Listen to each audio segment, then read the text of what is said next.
Olá, povo santo de Deus, como vocês estão? Espero que todo mundo esteja bem. Mais uma aula aqui no canal. E antes de começar Neemias, eu quero fazer um grande resumo de Esdras com vocês, tá? Mas antes da gente fazer o resumo de Esdras, já clica no sininho, já se inscreve no canal, porque toda semana sobe aula nova, vai edificar muito a sua vida com a palavra do Senhor e vocês edificam com a presença de vocês, tá bom? Mas antes da gente começar a fazer um resumo de Esdras, eu quero fazer uma oração com você nessa manhã. Feche seus olhos, vamos orar. Pai, que neste dia nós queremos vir aqui te agradecer por mais um dia de vida, que esse dia possa ser repleto de sabedoria, de discernimento do Senhor, que do céu venha sobre nós a sua paz que excede todo entendimento, que a gente consiga entender o verdadeiro evangelho, que a gente consiga entender cada palavra e versículo da sua Bíblia Sagrada, que a gente tenha entendimento, Senhor, à luz da palavra, aquilo que o Senhor quer revelar a nós. Senhor, guarda essas famílias, livra-as, proteja-as das enfermidades, do maligno, proteja da severidade desse mundo, Senhor. Pai, cubra-nos com seu manto sagrado de proteção, abençoa a nossa vida e que a gente possa estar sempre em comunhão, sempre em unidade, fazendo o mesmo e único propósito que é o reino, Senhor. É a vida eterna, não apenas nessa vida, mas na vindoura também. Entregamos esse dia nas suas mãos, tendo a certeza, Senhor, que será consagrado a Ti mais um dia de bênção e de vitória. Mas que se também não tivermos boas notícias, o Senhor continuará sendo Deus das nossas vidas. Te louvamos e agradecemos no nome do seu Filho amado Jesus. Amém.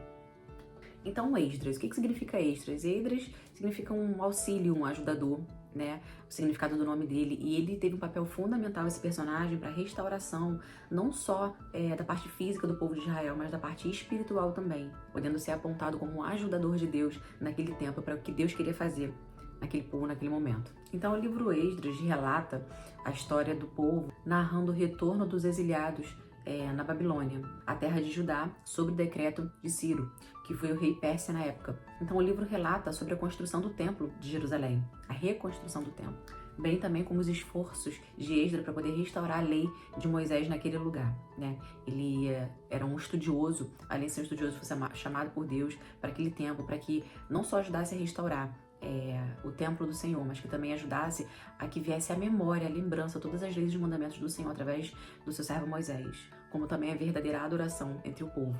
Lembrar e restaurar o amor de Deus sobre o povo, porque eles se esqueciam. Frequentemente o povo de Israel se esquecia do amor de Deus. Eles precisavam de Deus, corriam atrás de Deus, se esquecia de Deus e não procurava mais. E assim, era constante o povo de Israel fazendo com Deus. É por isso, meu povo, que a gente não pode só buscar a Deus o tempo que a gente precisa. É claro, a gente acaba intensificando naturalmente, intensificando a procura para Deus quando a gente está passando por um problema grave, mas que isso seja constante na nossa vida, a busca diária. Você não precisa ficar doente para poder pedir para Deus te livrar dessa enfermidade. Você pode constantemente, todos os dias, orar sobre isso, para que a enfermidade não venha. A gente não pode querer resolver o problema se a gente já poderia antes ter orado sobre o problema e ele não ter nem acontecido. Né? Porque quando a gente pede a Deus para livrar a gente do mal, da enfermidade, da injustiça, tudo isso o Senhor vai nos livrando. Então, como o Senhor diz, meu povo padece por falta de conhecimento. Então, se você conhece a palavra, se você sabe o que você precisa fazer, muitas coisas não vão acontecer na sua vida que aconteceriam, entendeu? Então, se você coloca no altar do Senhor todos os dias da sua vida, coisa que você primeiro tem que fazer durante o dia é acordar e já agradecer, e já consagrar o seu dia e mais um dia te capacitando, vencendo aquela guerra do dia, porque todo dia é uma guerra diária, não tem jeito. Você sendo crente ou não crente vai ter guerra. A diferença é que com você, a diferença é que a guerra com Cristo, você já é mais que vencedor. Você vai passar por aquilo, mas você sabe que você vai vencer. Então, glória a Deus por isso. Então, que a gente possa ser verdadeiros adoradores, buscadores da palavra, do amor, dos mandamentos do Senhor, sem que aconteça o problema. Vai acontecer? Vai acontecer. Mas tem coisas que a gente pode evitar orando antes, né? O livro de Esdras são só 10 capítulos, é super rápido. Você pegar aí uma horinha e você ler e você degustar cada palavra, cada versículo, vai ser maravilhoso, tá? Vai edificar muito a sua vida. Divide isso, por exemplo, 2 capítulos por dia, também vai edificar muito a sua vida, vai abrir o seu entendimento, porque ouvir aula, ouvir vídeo é muito legal, mas quando você mergulha na palavra, o Senhor fala contigo aquilo que Ele quer falar. É um maná fresco do céu todo dia pra você, tá, meus irmãos? Então, o livro Esdras enfatiza a importância de Deus com a sua palavra. E perante a oposição, saber que tem ele ali junto com você, sabe? E mesmo a dificuldade, a restauração espiritual e física do povo de Israel foi concluída, porque o Senhor levantou naquele tempo pessoas, né, para poder ajudar, ser ajudadores, tanto espirituais, quanto mentais, quanto emocionais, naquele tempo. A gente vai entrar no livro de Neemias, mas Esdras já começou fazendo isso, mas Neemias também foi um ponto-chave para isso, porque ao mesmo tempo que acontecia o livro de Esdras, acontecia o livro de Neemias, e tem um momento no livro de Neemias que eles se encontram, tá? A história se encontra. Então, é muito bacana a gente ficar ligando uma história com a outra, ter um melhor entendimento. E nesse livro de Esdras também destaca a misericórdia e o amor e a compaixão que Deus tem pelo povo, né? Naquela época pelo povo de Israel, mas hoje por todas as nações, por todo esse mundo aqui. O Senhor tem a grande misericórdia dele para aqueles que o amam e que o buscam de verdade diariamente. E para aqueles que estão perdidos, o Senhor espera que eles voltem antes do tempo, né? Que eles venham se arrepender e venham confessar os seus pecados, porque Deus está aberto para todos. Né? Todas as criaturas são do Senhor, mas os filhos do Senhor são aqueles que buscam, amam e assumem que Cristo é o nosso Salvador, que Jesus veio para nos resgatar, que através de Jesus temos autoridade nessa terra para conseguirmos coisas extraordinárias para o reino do Senhor. Então, um resumão, o capítulo 1 e o capítulo 2, falamos do retorno dos exiliados sobre Babilônia, sobre Zorobabel. Do 1 ao 2 fala as pessoas que voltaram com Zorobabel para Jerusalém. Do 3 ao 6 fala sobre a reconstrução do templo de Jerusalém. E do 7 ao 10 fala sobre o retorno de Esdras a Jerusalém com alguns povos que ainda ficaram lá por algum motivo. Né? Como eu falei no outro vídeo, tinham pessoas que ainda tinham algumas coisas guardadas, dinheiro, alguma peça, algum ouro, alguma prata, porque lá eles trabalhavam e eles recebiam algumas coisas por isso, porque quando eles foram exiliados, eles perderam tudo que tinham lá. O povo da Babilônia quebrou tudo, roubou tudo, estragou tudo, tudo se desfez. Mas alguns escravos ainda ficaram lá. Então, algumas pessoas que não tinham nada mesmo, não tinha pra onde ir, ficou lá e aí saiu com Esdras e foi feita a reforma religiosa. Isso tá no capítulo 7 ao capítulo 10. Então, Esdras restaura o culto de Deus e os mandamentos do Moisés em Jerusalém, né? Ele mostra a fidelidade de Deus, a promessa de Deus através de Cristo. Todos os livros da Bíblia, desde Gênesis e Apocalipse, na verdade, desde Gênesis até Mateus, né? Porque Mateus é a nova aliança, todo o Antigo Testamento vai mostrar, vai apontar para Cristo.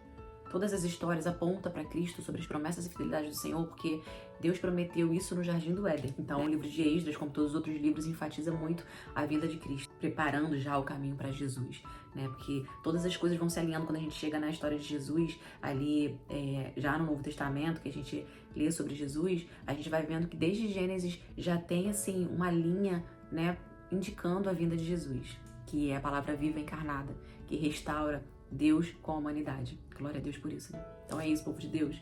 Esse é o resumão aqui de Esdras. Espero que você tenha entendido, espero que essa palavra tenha alcançado o seu coração. Espero que você não só se alimente daquilo que você tem se alimentado todos os dias, mas que você transborde, que você seja um rio que corre, que você não seja represa. Tudo que você aprende, você precisa ensinar principalmente as coisas do reino, tá bom? Não fica só pra você, tá? Porque quando a gente sair dessa vida, que nós somos uma casca, quando nós sairmos dessa casca e voltarmos para o nosso Pai, a única coisa que a gente vai levar são as almas que nós conseguimos ajudar, tá? Então, você é o verdadeiro evangelho na forma que você vive, na forma que você fala, na forma que você trata as pessoas. Não adianta você querer ser uma pessoa que você não está demonstrando ser. Eu vou dar um exemplo aqui bem rotineiro, bem ordinário, né? Aqui em casa, por exemplo, toda semana a gente tem um culto em família. E aí, na semana passada, nessa semana, iríamos ter o culto aqui em casa. Só, estava tudo certo. Só que, faltando 1 hora para o culto acontecer, o vizinho da frente precisava de ajuda, descarregar um caminhão. E aí o meu marido falou, Maristela, não faz sentido a gente fazer um culto pro Senhor se o vizinho está precisando de ajuda. Porque você ajudar o vizinho já é uma adoração ao Senhor. Então eu falei para ele, fique em paz, vai e faça isso. E a gente remarca nosso culto para essa semana ainda. E assim foi feito. Então eu tenho certeza que o Senhor vê dessa forma. Ele prefere que a gente, como diz nas leis, nos mandamentos dele, né? Amai o próximo como a si mesmo. Amai o Senhor seu Deus acima de todas as coisas, que é a primeira, e depois amai o seu próximo como a si mesmo. Então tenho certeza que subiu como um cheiro agradável para o Senhor a nossa ajuda, o nosso amor, a nossa vontade de querer que o próximo se sinta um pouco melhor, ajudado, né? Porque eles não são cristãos, mas nós somos. Então, independente de ser cristão ou não, como na palavra do Senhor diz, que se a gente ajudar os nossos amigos, as pessoas que a gente ama, isso não é o evangelho. A gente tem que ajudar realmente as pessoas que não são cristãos, que não são nossos amigos, pessoas até que a gente não goste. São essas pessoas que a gente tem que ajudar. É assim que Jesus faria, sem acepção de pessoas, né? Mas simplesmente a ajudar, de alguma forma. Se a gente puder pegar uma florzinha e dar pra alguém, sei lá, gente, coisa tão simples assim, se a gente puder abrir a bala, um papel de bala pra uma criança, qualquer coisa que a gente faça por amor, genuinamente ajudar o nosso próximo, o Senhor está te vendo. Já é uma forma de adorar a Deus. Porque na palavra do Senhor diz, né, são os pequeninos que você tem que ajudar. E a gente ajuda os pequeninos fazendo o quê? Fazendo o nosso melhor, sendo caridoso, sendo generoso, sendo amoroso, né? Ajudar aquelas pessoas que as pessoas não estão nem prestando atenção. tá bom? Então, que a paz e a graça e o favor do Senhor esteja sobre a sua vida, sobre a sua casa. Que você possa ser um canal de bênção nessa terra. Que o Senhor possa te usar muito, muito, muito, muito para você transbordar na vida das pessoas tudo aquilo que Ele tá te dando. Em nome de Jesus. Eu criando essa palavra, continua aqui, que a próxima aula é Neemias e a história maravilhosa de Neemias, tá bom? Beijo grande, graça e paz.